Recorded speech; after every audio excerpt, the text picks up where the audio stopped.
Hello, I'm Meet the Name, and I'm here to quickly talk about my thoughts on the new Twisted Metal show.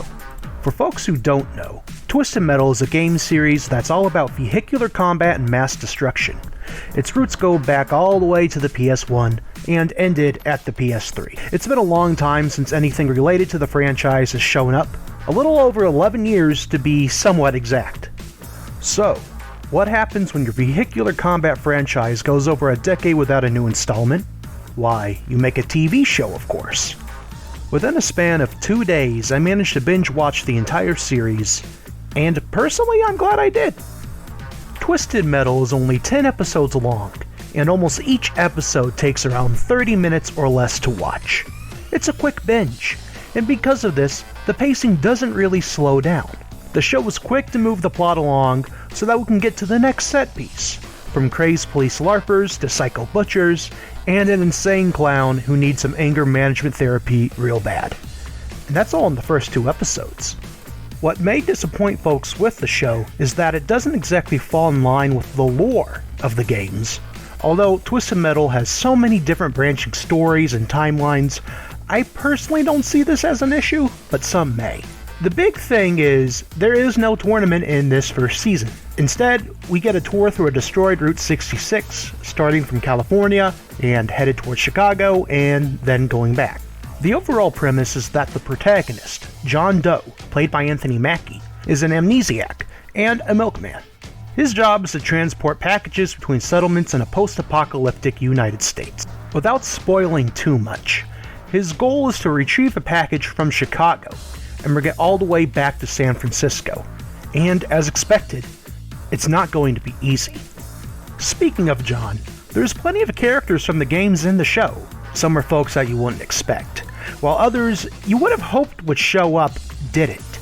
However, I will say that Sweet Tooth, who was voiced by Will Arnett and physically performed by Samoa Joe, is quite the show stealer, as he is the most bombastic and unique character on the show so far.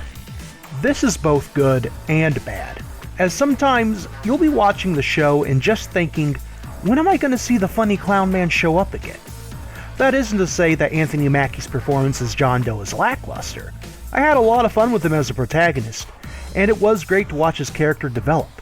But Will Arnett's voice and Samoa Joe's physical performance as Sweet Tooth was absolutely fantastic. There are many other wonderful characters on the show as well, but I'll refrain from talking about them because they work better when you know nothing about them. Moving on, given that it's a show and not a movie, the effects budget is pretty limited. For a show called Twisted Metal, you ain't gonna get much vehicular combat.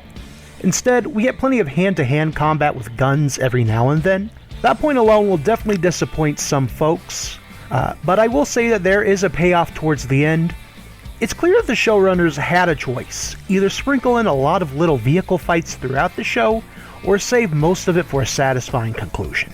I personally felt that they made the right call once you see the final episode.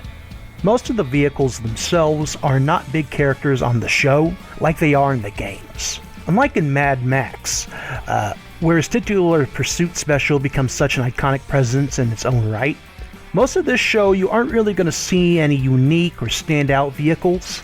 They'll shout out their names, sure, but you won't really see them in action much, except for Evelyn, the main character's car. You start to grow attached to her much the same way that John Doe does. It makes me hope that if we ever see another game appear, that she'll be in it. Finally, the music. I will say that I don't remember much of the original soundtrack itself, but that could be because I just wasn't paying that much attention to it. However, each episode does usually have 1 or 2 licensed tracks that help set the scene or mood for the episode. It's pretty common for shows these days to have a song to end on, such as The Last of Us. Speaking of The Last of Us, please don't go into this show expecting an emotional roller coaster with high stakes and beautiful character moments. The show is not what I consider to be high art, and I'm thankful that it didn't try to be. Twisted Metal is honest with itself and the roots that it has. There are emotional moments, but it also knows when to not take itself too seriously. If you want a TV show that's just junk food, little substance but addictive to bite into, then I highly recommend Twisted Metal. Sit down for an evening, get yourself some Taco Bell and a Baja Blast, maybe grab a friend too if you can, and just watch 2.5 hours worth one day, and then the other half the next. It's a fun way to spend a weekend, honestly. And I personally hope that we do get a season 2, because this season ends with some exciting setup that Twisted Metal fans will hopefully love. Thank you for watching this video. Feel free to let me know what you think. I've never made a video before, especially not like this, so I welcome every critique that I can get. I hope you all have a wonderful day.